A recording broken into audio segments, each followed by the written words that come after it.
Hey hello നമസ്കാരം, I am your human here. Box office തല്ലിപ്പൊളിക്കാൻ ദേ വീണ്ടും വരുന്നു. യാറ് ബാലയ്യ അണ്ണൻ.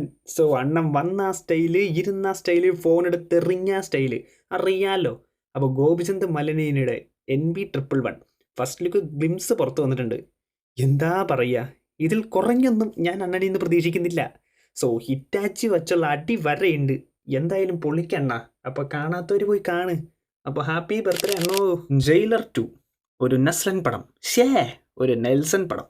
അപ്പോൾ ഈ പടത്തിനെ പറ്റി പറഞ്ഞാൽ ഒരു വമ്പൻ ഹൈപ്പിൽ വരുന്ന പടം ബിക്കോസ് ഓഫ് ജയിലർ 1. സ്വാഭാവികം. സോ ജയിലർ 2 ഇറങ്ങുന്ന ടൈമിൽ പടത്തിൽ കുറേ ക്യാമിയോസ് ഉണ്ട്. അതിപ്പോൾ ഫസ്റ്റ് പാർട്ടിലുണ്ടായി ആൻഡ് സെക്കൻഡ് പാർട്ടിൽ പുതിയ കുറച്ച് ക്യാമിയോസ് വരുന്നുണ്ട്. അതിലിപ്പോൾ ഏകദേശം കൺഫേം ആയിക്കൊണ്ടിരിക്കുന്ന ക്യാമിയോ ആണ് ഹൃത്തിക് റോഷൻ്റെ. വാട്ട് കേട്ടപ്പോൾ എനിക്കും ഒരു ഡൗട്ട് വന്നു. സോ SRKക്ക് വെച്ചിരുന്ന ക്യാമിയോ ആണ് ഹൃത്തിക് റോഷനിലേക്ക് വന്നേക്കുന്നത്. സോ SRKയുടെ കാര്യം അറിയാലോ, കിങ് ഷൂട്ട് നടക്കുന്നുണ്ട്, അത് ക്ലാഷ് ആവും. ആൻഡ് കിങ്ങിൻ്റെ ലുക്കിൽ നിന്ന് വേറൊരു ലുക്കിലേക്ക് ആയിരിക്കാം ജയിലറിൽ വരേണ്ടത്. സോ അങ്ങനെ കുറേ സംഭവങ്ങളൊക്കെ ഉണ്ട്. ഹൃത്തിക് റോഷൻ്റെ ലുക്ക് ടെസ്റ്റ് കഴിഞ്ഞു. നമുക്ക് ഇപ്പോൾ കിട്ടിയേക്കുന്ന റിപ്പോർട്ട്സ് വെച്ച് 22 ഓർ 23 ജൂണിൽ ഷൂട്ട് ചെന്നൈയിൽ വെച്ചിട്ടുണ്ടാവും. സോ ജയിലർ 2 ഒരു ക്യാമിയോ സമ്പന്നമായ പടമായിരിക്കും. ഇനി ചുമ്മാതിരുന്ന ഇന്ത്യൻ താത്താനെ പിടിച്ച് കോമഡി പീസാക്കി വിട്ട ബഹുമുഖ പ്രതിഭ വേറെ യാരെ, നമ്മ ശങ്കർ. അപ്പോൾ ശങ്കർ നെക്സ്റ്റ് മൂവി. സോ പുള്ളിക്ക് വേൽപ്പാരി മൂവി ഒരെണ്ണം വരുന്നുണ്ടെന്ന് അറിയാലോ. അതാണ് പുള്ളിയുടെ ഡ്രീം പ്രൊജക്റ്റും.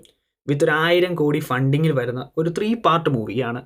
കാര്യം പുള്ളി ഒരു ലെജൻഡറി ഡയറക്ടറാണ്. ബട്ട് ഈ അടുത്തിടെ അപരാധമാണ് പടച്ചു വെച്ചത്. അപ്പോൾ ശങ്കറിന് ഒന്ന് പ്രൂവ് ചെയ്യണം. അതായത് ഇപ്പോഴും പുള്ളി, അതായത് ആള് വെർത്താണെന്ന്. സോ അതിനു വേണ്ടി കുറച്ച് യങ് ഹീറോസിനെ വെച്ച് എടുക്കാൻ പോകുന്ന ഒരു ആക്ഷൻ ത്രില്ലർ പടമാണ് നെക്സ്റ്റ് വരാൻ പോകുന്നത്. So just wait and see. അങ്ങനെ പിള്ളേരുടെ വരവിന് ശേഷം ഒരാൾ വന്നു ബോക്സ് ഓഫീസ് അടിച്ച് തൂഫാനാക്കി വിട്ടുണ്ട്. ഇനി പറയണ്ടല്ല, ലാലേട്ടൻ്റെ ദൃശ്യം 3 ഗ്ലോബൽ റവന്യൂവിൽ 330 കോടി രൂപ അടിച്ചിട്ടുണ്ട്.